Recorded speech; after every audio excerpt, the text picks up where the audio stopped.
د مهمو خبرونو سرټکي. د بهرنیو چارو له وزیر سره د ایرانی سفیر کتنه.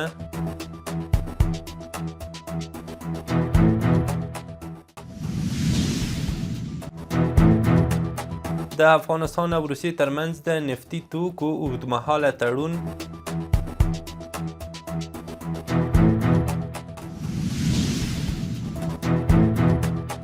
په هیواد کې د وروستیو ورښتونو له امله اوښتي زیانونه.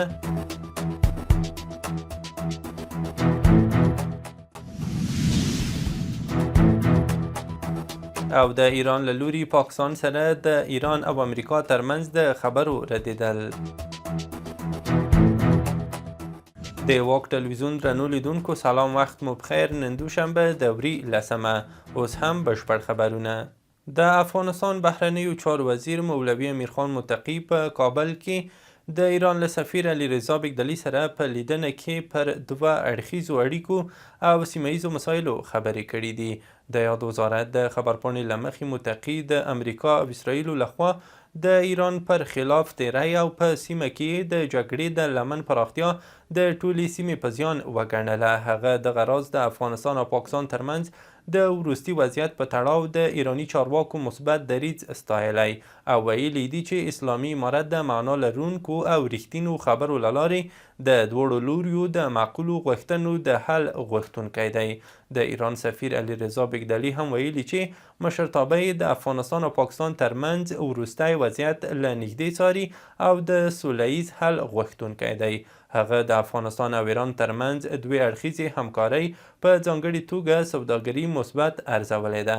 په افغانستان کې د روسیې د سوداګرۍ مشر رستم خبیبالدین ویلي چې افغان چارواکي غواړي له روسیې څخه هر کال 2 میلیونه ټنه نفتي توکي وپیري. د روسي رسنیو د راپورونو له مخې د مرکز د مسؤلینو په خبره تمه کېږي چې د روسیې څخه د نفتي توکو د پیرلو اوږدمهاله تړون به ډیر ژر د کازان په ښار کې لاسلیک شي. د راپورونو له مخې اوسني تړونونه به له 3 څخه تر 6 میاشتو پورې وي او بیا غځول کېږي. پلان شوی اوږدمهاله تړون به د 2026 کال د کازان نړیوال اقتصادي فورم کې لاسلیک شي. له پیښو سره د مبارزې او چمتووالي ملي اداره وایي په تیرو 4 ورځو کې د هیواد په 25 ولایتونو کې د سیلابونو، غره ښویدنې او تندر پریوتو له امله د درنو مالي زیانونو ترڅنګ 28 کسان مړه او 49 ټپیان شوي دي. د یادې ادارې د اطلاعات او خپرونو رئیس او ویاند حافظ محمد یوسف حماد وایي چې په یادو ولایتونو کې 588 کورونه، 93 کیلومتره سړکونه، 2901 جریبه کرنیزې ځمکې او 350 د اوبو څاګانې او شبکې هم تخریب شوي دي. د اوبو او انرژۍ وزارت خبر ورکړی چې د شاه و عروس بند له اوبو څخه په بشپړ ډول ډک شوی او هغه د اقتصادي او کرنې وضعیت د غوره زیری بللی دی. یاد وزارت د معلوماتو له مخې د کابل په شکردرې ولسوالۍ کې د شاه و عروس بند چې تیر کال د اوبو او انرژۍ وزارت له لوري ګټې اخیستنې ته وسپارل شو د وروستیو ورښتونو له امله په بشپړ ډول له اوبو ډک شوی دی. د پروان ولایت په مرکز چاریکارو ښار کې د 14م ځل لپاره د ارغوان ګل کلنۍ مشاعره ترسره شوه. په یاده غونډه کې د هیواد له بېلابېلو ولایتونو څخه راغلو نامتو شاعرانو، لیکوالانو، ادیبانو، فرهنګیانو، ځوانانو، د شعر مینوالو او ادب پالو پراخ ګډون کړی و. د اطلاعات او کلتور وزیر شیخ شیر احمد حقانی په دې مشاعره کې د ټولنې یووالي او اصلاح پر ارزښت ټینګار کړی او له شاعرانو او لیکوالانو یې وغوښتل چې خپل آثار د ملي یووالي، اسلامي ارزښتونو او مثبتو پیغامونو پر اساس وړاندې کړي. نوموړي ډاډ ورکړی چې اطلاعات او کلتور وزارت د امکان تر بریده د هیواد له فرهنګیانو څخه ملاتړ کوي. د ملګرو ملتونو د خوړو او کرنې سازمان ویلي چې په افغانستان کې د 4مې پرلپسې اونۍ لپاره د ورښتونو وړاندوینه شوې ده. یاد سازمان ویلي چې په وروستیو اونیو کې ورښتونو ډیرو سیمو کې د خاورې رطوبت زیات کړی چې د للمي کښت لپاره ګټور بلل کیږي. د کرنیزو حاصلاتو پر وده او زیاتوالي مثبت اغیز لري. د خوړو او کرنې سازمان ویلي چې د وړاندوینو له مخې ښایي د هیواد د مرکزي ختیځو او سویل ختیځو ولایتونو ځینې سیمې د مارچ له 10 د اپریل تر 5 د سختو ورښتونو شاهدې وي. د بامیانو د پوهنې ریاست ویلي چې تیر کال د څه باندې 144 میلیون افغانیو په لګښت 22 ښوونځي بیا رغول شوي دي، 3 نوي جوړ شوي، 9 ته لمریزې برېښنا برابره شوې او زرګونه درسي کتابونه ویشل شوي دي. د پوهنې ریاست د معلوماتو له مخې سلګونه روزنیز کورسونه او تعلیمي فعالیتونه هم ترسره شوي چې د زده کوونکو د زده کړو کچه یې لوړه کړې ده. چارواکي زیاتوي چې د دغو پروژو موخه د زده کړې د کیفیت لوړول، د تعلیمي چاپیریال ښه کول او زده کړو ته د لا زیات اسانتیاوو برابرول دي. د بشري حقوقو نړیوال بنسټ ویلي چې پاکستان د فرضي کرښې په اوږدو کې پرتو ولایتونو پکتیکا، خوست او کونړ کې پر ملکي سیمو درنې وسلې او بې تفکیکه هاوان مرمۍ ویشتلې دي چې له امله یو شمېر ملکي وګړو ته مرګ ژوبله اوښتې ده. یاد بنسټ د پاکستان له پوځي رژیم څخه غوښتي چې پر ملکي سیمو بریدونه ودروي. د بشري حقوقو نړیوال بنسټ دغه راز له ملګرو ملتونو او د بشر حقوقو نړیوال بنسټونو د دغو سرغړونو په تړاو د پلټنو او د مسؤلو کسانو پر وړاندې د اړینو اقداماتو د ترسره کولو غوښتنه کړې ده. د اوبو او انرژۍ وزارت ویلي چې هیواد کې د وروستیو بارانونو له امله د کابل د کرغې بند، د غزني د سلطان بند او د هرات د پاشدان بند کې د اوبو کچه لوړه شوې ده. دغه وزارت ویلي چې د اقلیم بدلون او په افغانستان کې د تکراري وچکالۍ په پام کې نیولو سره د اوبو په زیرمو کې دا زیاتوالی د کرنیزو ځمکو د خړوبولو، د خوړو خوندیتوب لوړولو او د اوبو سرچینو اغیزمن مدیریت لپاره غوره فرصتونه برابروي. د پنجشیر ولایت د قانونو رئیس محمد قاسم امیري ویلي چې لومړنۍ څېړنې ښیي چې د پیریان ولسوالۍ په شاوخوا 10 کیلومتره اوږده سیمه کې د سرو زرو د کانونو شتون اټکل شوی دی.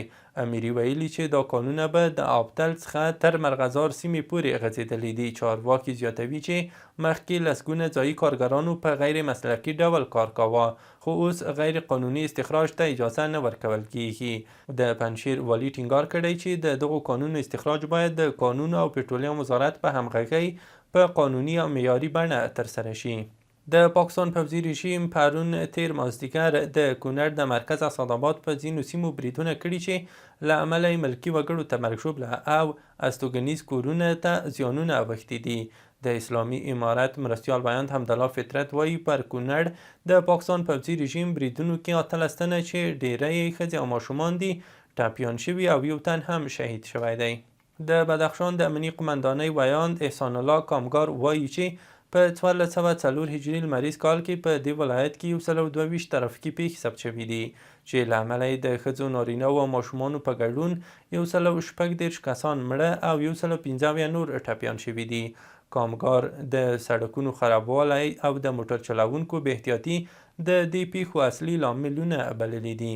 د احصایه معلوماتو ملي ادارې ویلي چې تیر کال یې د ټول هیواد په کچه څه باندې 2 میلیونه او 28,000 برېښنایي پیژندپاڼې ویشلې چې 498,000 او 815 ښځو ترلاسه کړي دي.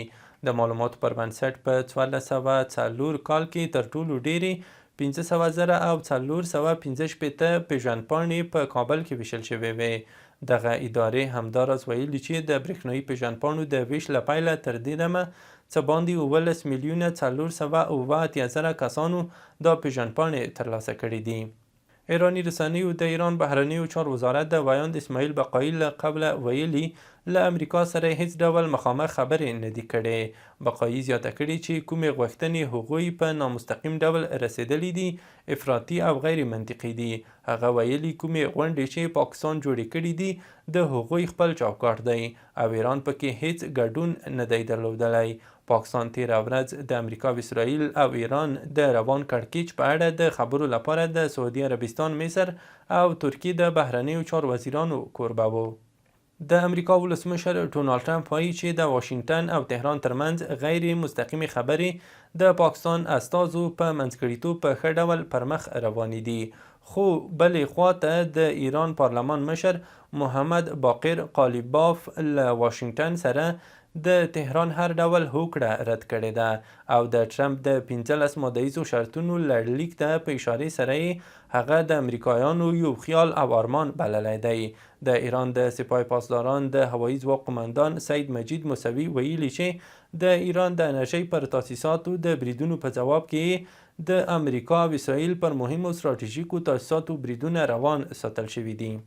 او وروستی خبر مهم دا چې رویټرز راپور ورکړی چې د اسرائیل پارلمان د 2026 زیږدیز کال لپاره بودیجه تصویب کړه چې په دې سره بنیامین نتنیاهو کولی شي د وخت مخکې ټاکنو مخه ونیسي.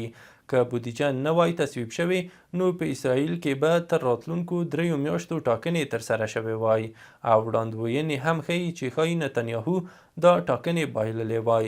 د اسرائیل د 2026 کال بودیجه شاوخوا 115 میلیارده ډالر ده چې تر ډیره پوځي برخې ته ځانګړې شوې ده. د واک ټلویزیون درنو لیدونکو له ملتیا او لیدلو مو مننه. وروستي او مهم خبرونه مو هم دومره وو.